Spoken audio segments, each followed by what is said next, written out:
ಜನವರಿ 1ನೇ ತಾರೀಕು ಬಳ್ಳಾರಿ ಗಲಾಟೆ ದೃಶ್ಯಗಳನ್ನು ನಾವು ನೋಡಿದೀವಿ, ನೀವು ನೋಡಿದ್ದೀವಿ. ಸಾವಿರಾರು ಜನ ಇದ್ರು ಗಲಾಟೆಯಲ್ಲಿ. ನೇರವಾಗಿ ಭಾಗವಹಿಸಿದವರು ನೂರಾರು ಜನ.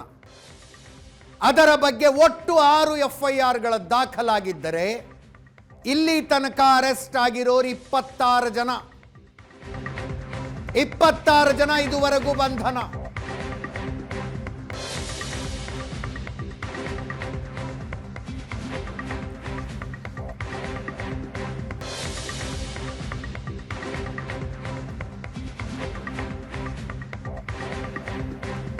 ಪ್ರಭಾವಿಗಳನ್ನು ಯಾರನ್ನು ಅರೆಸ್ಟ್ ಮಾಡಿಲ್ಲ. ಇದರಲ್ಲಿ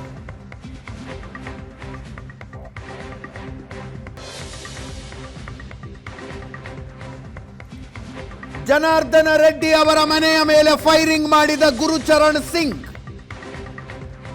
ದೃಶ್ಯಗಳಲ್ಲಿ ಸ್ಪಷ್ಟವಾಗಿ ಗೊತ್ತಾಗುತ್ತೆ ಆತ ಫೈರಿಂಗ್ ಮಾಡಿದ್ದು.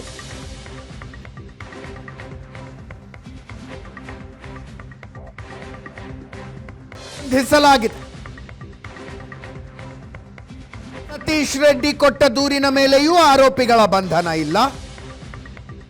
ಆ ಕಡೆ ಜನಾರ್ದನ ರೆಡ್ಡಿ ಅವರು ಕೊಟ್ಟ ದೂರಿನ ಮೇಲೆಯೂ ಆರೋಪಿಗಳ ಬಂಧನ ಇಲ್ಲ. ಭರತ್ ರೆಡ್ಡಿ ಸೇರಿ 41 ಜನರ ವಿರುದ್ಧ ಜನಾರ್ದನ ರೆಡ್ಡಿ ಅವರು ದೂರು ಕೊಟ್ಟಿದ್ದಾರೆ. ಜನಾರ್ದನ ರೆಡ್ಡಿ, ಶ್ರೀರಾಮುಲು ಸೇರಿ 11 ಜನರ ವಿರುದ್ಧ ಸತೀಶ್ ರೆಡ್ಡಿ ದೂರು ಕೊಟ್ಟಿದ್ದಾರೆ.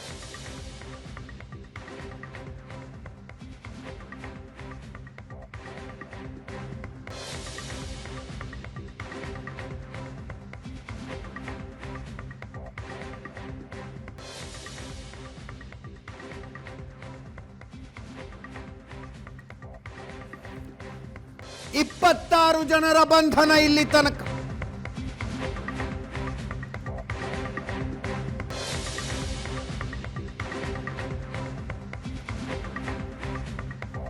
ಭರತ್ ರೆಡ್ಡಿ, ಸತೀಶ್ ರೆಡ್ಡಿಯನ್ನ ಅರೆಸ್ಟ್ ಮಾಡದೆ ಹೋದ್ರೆ ಬೆಂಗಳೂರು ತನಕ ಪಾದಯಾತ್ರೆ ಮಾಡ್ತೀವಿ ಅಂತ ಶ್ರೀರಾಮುಲು ಹೇಳ್ತಾ ಇದ್ದಾರೆ.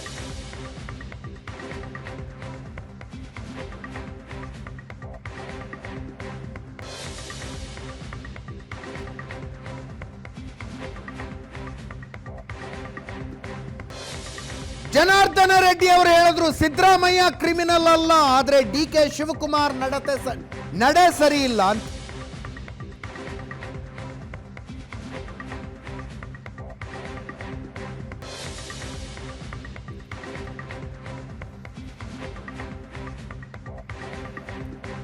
ಕೇಂದ್ರ ಸಚಿವ ಕುಮಾರಸ್ವಾಮಿ ಅವರು ಹೇಳಿದ್ರು ಜನಾರ್ದನ ರೆಡ್ಡಿ, ಶ್ರೀರಾಮುಲು ಇವರನ್ನೆಲ್ಲ ಸಿಲುಕಿಸುವ ಪ್ರಯತ್ನ ನಡೀತಾ ಇದೆ ಅಂತ.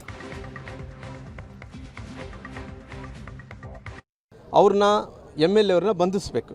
ಯಾಕೆ MLA ಅಂಗರಕ್ಷಕರಾಗಿರೋ ಕಾರಣ ಅವರಿಂದ ಬುಲೆಟ್ ಫೈರ್ ಆಗಿರೋ ಕಾರಣ ಅವರಿಂದ ಹುಡುಗ ತೀರ್ಕೊಂಡೋಗಿರೋ ಅವ್ರು ಅರೆಸ್ಟ್ ಮಾಡಬೇಕು. ಎರಡನೇದು ಏನಿದೆನೋ ಪಾದಯಾತ್ರೆಗೆ ಅವಕಾಶವನ್ನು ಮಾಡಿಕೊಡ್ಬೇಕು ಅನ್ನೋಂಥದ್ದು ನಾನು ಎಲ್ಲ ಕೋರ್ ಕಮಿಟಿ ಸದಸ್ಯರುಗಳು ಒತ್ತಾಯ ಮಾಡಿದ್ದೀನಿ. ಇದು ಖಂಡಿತವಾಗಿ ನಮ್ಮ ಪಾರ್ಟಿ ಎಲ್ಲ ಅಧ್ಯಕ್ಷರು ನನಗೆ ಅವಕಾಶವನ್ನು ಮಾಡಿಕೊಟ್ರೆ ಬಳ್ಳಾರಿಯಿಂದ ಬೆಂಗಳೂರು ತನಕ ಕೂಡ ಪಾದಯಾತ್ರೆ ಮಾಡೋಕ್ಕೆ ನಾನು ರೆಡಿ ಆಗಿದ್ದೀನಿ. ಫೈರ್ ಮಾಡಿದಾರ ಅನ್ನೋಂಥದ್ದು ಇದು ಬುಲೆಟ್ಸ್ ಹುಡುಕ್ತಾ ಇದ್ದಾರೆ. ಒಂದು ಬುಲೆಟ್ ಕೂಡ ಸಿಕ್ಕಿದೆ. ಸಿದ್ದರಾಮಯ್ಯ ಮೇಲೆ ರಾಜ್ಯದ ಜನರು ಒಂದು ವಿಶ್ವಾಸ ಇಟ್ಟಿದ್ದಾರೆ. ಅವರು ಕ್ರಿಮಿನಲ್ ಅಲ್ಲ ಅನ್ನೋದು ಎಲ್ಲರಿಗೂ ಗೊತ್ತು. ಇವತ್ತು ಈ ರಾಜ್ಯದ ಉಪಮುಖ್ಯಮಂತ್ರಿ ಮತ್ತು KPCC ಅಧ್ಯಕ್ಷರಾಗಿ ಒಬ್ಬ ಕ್ರಿಮಿನಲ್ ಶಾಸಕನ್ನ ಸಪೋರ್ಟ್ ಮಾಡ್ತಾರೆ. ಭದ್ರತೆ ವಿಷಯದಲ್ಲಿ 100 ಮಂದಿನ ಇಟ್ಕೊಳ್ಳಿ ಅಂತ ಹೇಳ್ತಾರೆ. ಪ್ರೈವೇಟ್ ಅಂದರೆ ನಮ್ಮ ಬಳ್ಳಾರಿ ಭಾಷೆಯಲ್ಲಿ ಹೇಳ್ಬೇಕಂತಂದರೆ ನೀವು ಏನು ಕಿತ್ಬೇಕಂತಿದ್ದೀರಿ ಅಂತಲೇ ನಾನು ಉಪಮುಖ್ಯಮಂತ್ರಿಯಾಗಿ ನೀವೇನು ಕಿಸಿಯೋದಕ್ಕೆ ಇವತ್ತು ಈ ರಾಜ್ಯದ ಉಪಮುಖ್ಯಮಂತ್ರಿಯಾಗಿ ಇದ್ದೀರಿ ಹೇಳಿ. ಏನು ಜವಾಬ್ದಾರಿ ಇದೆ ನಿಮಗೆ? ಕಾನೂನು ಬಗ್ಗೆ ನಿಮಗೆ ಗೌರವ ಇಲ್ಲನಾ? ನೀವು ಉಪಮುಖ್ಯಮಂತ್ರಿ ಆಗಿದ್ದೀರಿ, ನಾಳೆ ಈ ರಾಜ್ಯದ ಮುಖ್ಯಮಂತ್ರಿ ಆಗಬೇಕಂತ ಬಯಸ್ತಾ ಇದ್ದೀರಿ. ಏನು ಮೆಸೇಜ್ ಕೊಡಬೇಕಂತ ನೀವು ಬಯಸಿದ್ದೀರಿ ಕರ್ನಾಟಕ ರಾಜ್ಯಕ್ಕೆ? ಪತ್ರಿಕೆಯಲ್ಲಿ ಆಲೇ ಬರೆದಿದ್ದೀರಿ, ಬಿದ್ದಿದ್ದು ಭರತ್ ಕಡೆಯವರ ಗುಂಡು. ಆದರೆ FIR ಹಾಕಿದ್ದು ಯಾರ ಮೇಲೆ? A1, A2, A3 ಯಾರು? ಜನಾರ್ದನ್ ರೆಡ್ಡಿ, ಸೋಮಶೇಖರ್ ರೆಡ್ಡಿ, ಶ್ರೀರಾಮುಲು. ಎಷ್ಟು ಚೆನ್ನಾಗಿದೆ ನೋಡಿ. ಜನಾರ್ದನ್ ರೆಡ್ಡಿ ಮೇಲೆ ಇತ್ತಗತ್ತರ ಕಂಪ್ಲೇಂಟ್ನ ಜನಾರ್ದನ್ ರೆಡ್ಡಿನೇ ಗುಂಡು ಹಾರಿಸಿದ್ರು ಅಂತೇಳಿ ಕಂಪ್ಲೇಂಟ್ ಕೊಟ್ಬಿಟ್ರು. FIR ಹೊರದ್ಬಿಟ್ರು. ಜನಾರ್ದನ್ ರೆಡ್ಡಿನ ಗುಂಡಾರಿಸಿ ರಾಜಶೇಖರ್ನ ಸಾಯಿಸಿದ್ದು, ಬೇರೆಯವ್ರಿಗೂ ಇದೇ ಗತಿ ಮಾಡ್ತೀನಿ ಅಂತ ಅಂದ್ಬಿಟ್ಟು ಜನಾರ್ದನ್ ರೆಡ್ಡಿ ಹೇಳಿದ್ರು ಅಂತೇಳಿ ಕಂಪ್ಲೇಂಟ್ ತಗೊಂಡಿದ್ದೀರಲ್ಲ, ಅದನ್ನು ಸತ್ಯ ಮಾಡೋದಕ್ಕೆ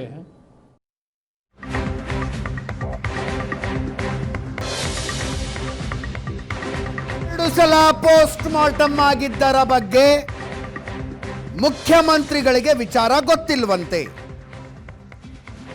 ಪೊಲೀಸರು ನೋಡ್ಕೊತಿದ್ದಾರೆ, ವರದಿ ಬಂದ ಮೇಲೆ ಮಾತಾಡ್ತೀನಿ.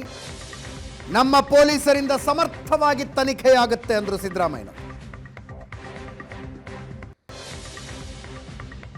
ಈ ಗಲಭೆಯ ಬಗ್ಗೆ ನ್ಯಾಯಾಂಗ ತನಿಖೆಯಾಗಬೇಕು ಅನ್ನುವ ಬಿಜೆಪಿ ಅವರ ಒತ್ತಾಯಕ್ಕೆ ವರದಿ ಬಂದ ಮೇಲೆ ನೋಡೋಣ ಅಂತ ಸತೀಶ್ ಜಾರಕಿಹೊಳಿ ಅವರಂದ್ರು. ಇನ್ನು ಚಿಕ್ಕಬಳ್ಳಾಪುರ ಶಾಸಕ ಪ್ರದೀಪ್ ಈಶ್ವರ್, ಕಾಂಗ್ರೆಸ್ ಪಕ್ಷದಲ್ಲಿನ ಯುವಕರನ್ನು ಕೆಣಕಬೇಡಿ. ಪ್ರಿಯಾ ಕೃಷ್ಣ ಆಗಿರಬಹುದು, ಭರತ್ ರೆಡ್ಡಿ ಆಗಿರಬಹುದು, ಕಾಂಗ್ರೆಸ್ ಪಾದಯಾತ್ರೆಯಿಂದಲೇ ಬಳ್ಳಾರಿ ರಿಪಬ್ಲಿಕ್ ಹೋಗಿ ಬಳ್ಳಾರಿ ಡೆಮೋಕ್ರಸಿ ಆಗಿದೆ. ಕಾರ್ಯಕರ್ತರ ಸತ್ತಾಗ ಶಾಸಕರು ನೋವಿನಲ್ಲಿ ಮಾತಾಡಿರ್ತಾರೆ ಅಂತ.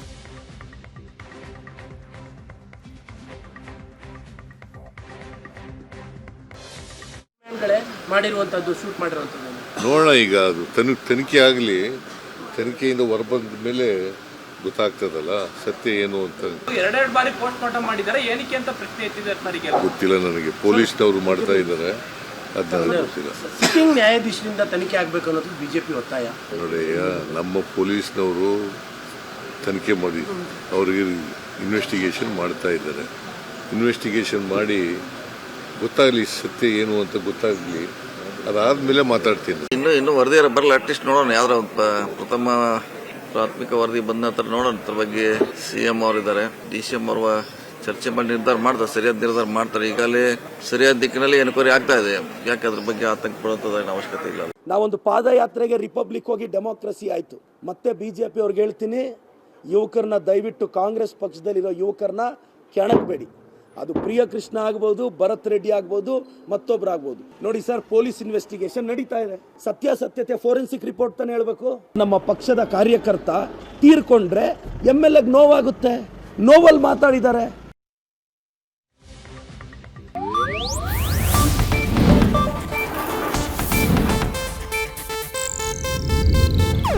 ಇದು ಏಷ್ಯಾನೆಟ್ ನ್ಯೂಸ್ ನೆಟ್ವರ್ಕ್ ಪ್ರಸ್ತುತಿ.